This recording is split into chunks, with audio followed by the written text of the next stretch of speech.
de Frente. Olá, para você que não me conhece, meu nome é Alessandro, mais conhecido como Negão. Para você que já me conhece, estamos aqui para mais um Linha de Frente, seja bem-vindo. Hoje os nossos convidados são Pietra Bertolazzi, Daniela Alves, Leonardo Grandini, o anti-horário aqui da mesa, e Cristiano Vilela, o homem do centro, o homem que não vai nem pro horário, nem pro anti-horário, entendeu? Bom, faltam só 2 dias para as eleições presidenciais e o PT ainda não divulgou o seu plano de governo completo. E também não há previsão de que os eleitores possam acessar o documento na íntegra até domingo, sem apresentar o plano detalhado. O objetivo da campanha de Lula é evitar desgastes com os segmentos da sociedade e também não criar resistência com possíveis aliados. O argumento do PT é que o complemento das propostas está sendo apresentado em atos públicos e em entrevistas de Lula e em sabatinas ou debates. O candidato disse ainda que, olha só, abre aspas, não precisa fazer promessas. Em uma democracia, isso não seria uma interferência? E eu vou começar com a Daniela com uma outra pergunta também. Isso não é um cheque em branco, Daniela? Olha, uma boa tarde para todos. Sim, é um cheque em branco. É mais do que um cheque em branco. É um desrespeito com a sociedade, é um desrespeito com o eleitor. Olha, eu já coordenei um plano de governo que foi nas últimas eleições para prefeito aqui de São Paulo.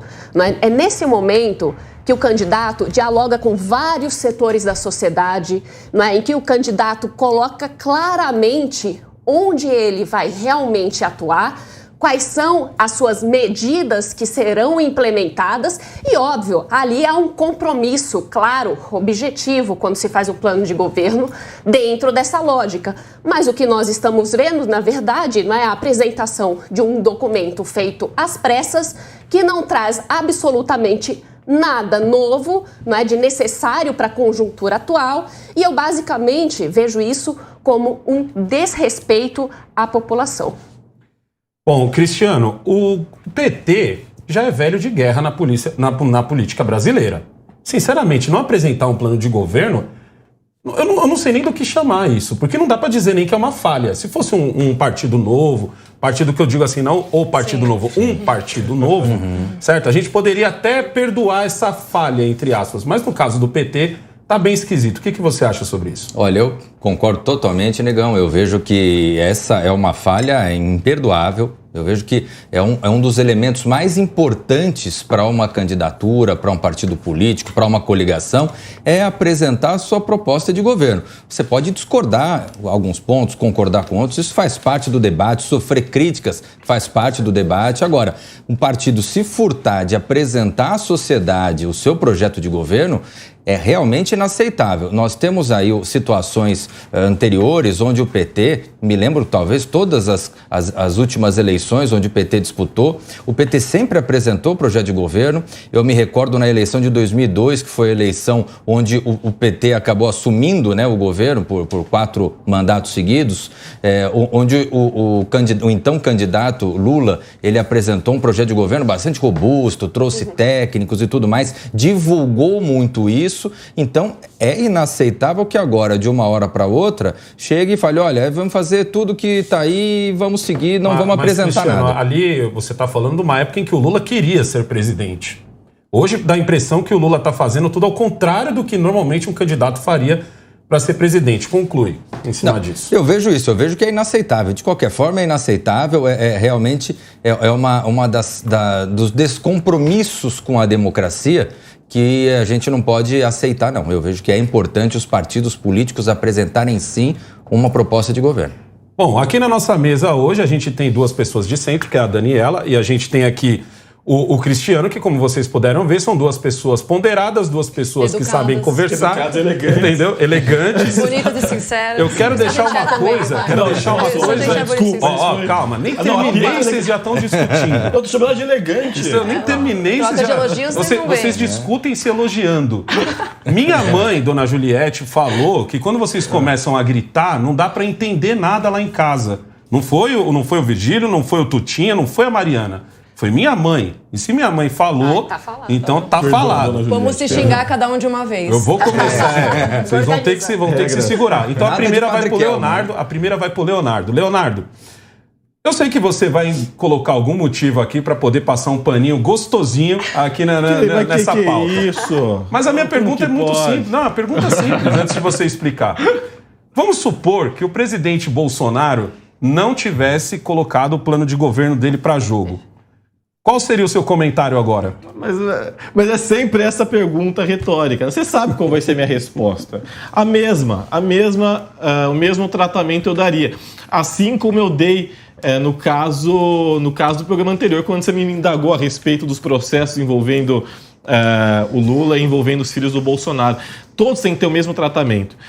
Eu considero triste que o Partido dos Trabalhadores não tenha apresentado a versão final do plano de governo, por mais que sim, tenha apresentado, inclusive tem várias e várias páginas, são dezenas de páginas, você dando um Google pode averiguar o plano de governo do PT. Peraí, Leonardo, então vamos corrigir a informação então. Então, tem um plano de governo... Existe um plano de governo que está incompleto. Mas ele não está incompleto. Ele está incompleto. Aliás, desculpa, que ele está incompleto. Exatamente. Certo, pode continuar.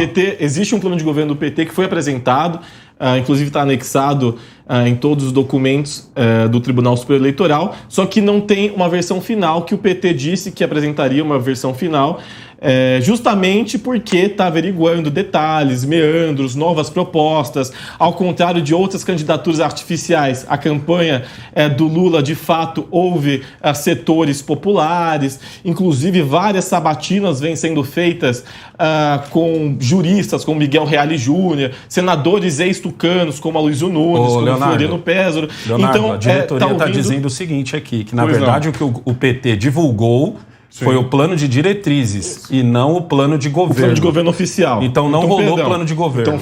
Então faço essa correção. Certo. Não havendo plano de governo, teve esse plano de diretrizes e também tem um livro robusto também, que envolve também um plano de diretrizes, que trata justamente dessas ideias, dessas propostas. Mas mais do que estar em papel, é algo consuetudinário, é algo que é dito em várias sabatinas, em várias entrevistas, inclusive para órgãos internacionais. Conclui para eu passar para diversos veículos internacionais, dizendo quais são as propostas de forma clara por parte do candidato Luiz Inácio Lula da Silva e de sua equipe, que engloba juristas, que engloba ex-tucanos, que engloba empresários e diversos setores nesse sentido. Mas, mais uma vez, eu acho lamentável, seja o Bolsonaro, seja o Lula, seja qualquer candidato, que não apresente a versão final antes do primeiro turno do seu respectivo plano de governo. Impressionante que só aqui na Jovem Pan você vai achar alguém que se declara de esquerda e acaba fazendo essa crítica. É difícil achar alguém que faz a crítica. Pietra, vou pegar esse pano sujo que o Leonardo acabou de limpar aqui, acabou de passar. E a pergunta para você é a seguinte: o que o PT está escondendo?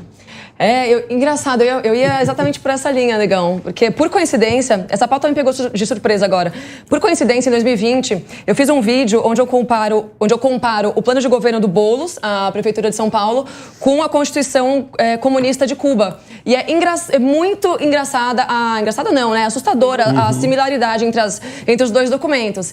Eu acho que no fundo não, claramente para mim, a equipe do Lula agora entendeu que o brasileiro se incomoda sim com algumas pautas e que ele defende de fato a vida, que ele defende o armamento, que ele defende a liberdade, e devem ser coisas que estão indo completamente contra, em desacordo com o que ele está propondo no plano de governo dele, e por isso talvez eles não queiram abrir tudo isso pra gente agora. Cristiano, pro público de casa entender, porque eu tenho certeza que 95% da população nunca leu um plano de governo. Para que serve o bendito plano de governo? Olha, eu vou dizer um exemplo que fica muito claro e fica até muito fácil de todo mundo compreender. Você vê que no período eleitoral se tem boato para todo lado, né? Fake news é um termo moderno para dizer o boato que existe desde quando o mundo é mundo, né? Então se fala, olha, cuidado que o Lula vai fazer tal coisa, e na verdade às vezes não vai fazer nada. Olha, cuidado que o Bolsonaro vai fazer tal coisa, e nada, e todos os outros candidatos. O plano de governo é a forma de você mostrar oficialmente para a sociedade quais são os seus projetos para o país. Se você está dizendo naquele plano de governo que você vai fazer X, parte-se do princípio que a sociedade está entendendo aquela proposta que está sendo feita e aquele eleitor que votar na candidatura está assumindo aquela proposta que vai ser desenvolvida ao longo do governo. Então, ele é muito importante porque se você não tem uma proposta efetivamente, você fica apenas ouvindo o que está dizendo por aí, uns dizem que vai, outros dizem que não vai, e depois você não pode cobrar. Exatamente. Ô, Daniela, eles estão até pedindo para eu tirar esse assunto, mas eu acho que esse assunto é interessante. Eu queria segurar só mais um pouquinho, diretor, até para poder passar para o Leonardo de novo. Daniela, é o seguinte, o Cristiano acabou de explicar para a gente aqui o porquê existe o plano de governo, certo? Você acha que, de repente, o PT não colocando o plano de governo dele ali no papel, é porque não vai ter pessoas para cobrar? Exato. Ou é porque, neste momento, vai ter gente para dizer, não, eu tô com você, mas não até aí? Perfeito. Qual que é a diferença, assim? Negão, é o seguinte, quando você não apresenta, né, um plano de governo detalhando quais são as propostas, você abre margem, né, para que as pessoas não possam efetivamente cobrar. Afinal, em uma fala, né, um candidato, ele pode falar uma coisa numa entrevista, dependendo do público daquele canal, e outra em outra entrevista, né? E além disso, né, por mais que a população no geral não leia o plano de governo, né, o plano de governo é utilizado também pela imprensa para realizar as sabatinas. Né? Uma vez que você não tem esse plano de governo, né, o candidato fica solto para ele falar absolutamente aquele que fica no achismo, exatamente. E como os jornalistas vão atuar? Tentando pegar uma fala ou outra, não é? Isso dificulta o trabalho do jornalismo de fazer as suas sabatinas, posteriormente também de realizar as cobranças que devem ser realizadas. Então, eu vejo, não é isso, como eu já disse anteriormente, não só como uma falta de respeito, mas como uma estratégia para governar sem ter as críticas necessárias com base em um documento oficial. Leonardo, para encerrar com você... Pois não. Olha como eu sou legal, hein? Você vê? Pois é. Como eu sou legal, Democrático. Hein? Democrático. Isso é democracia, meus amigos. Para encerrar com você, eu vou fazer a mesma pergunta que eu fiz para a Daniela. O que você acha que é... Qual que você acha que é o intuito do PT? Não ter que fazer as pessoas que estão fazendo coligação com ele assinar porque o PT pode, sei lá, legalização da maconha. Sim.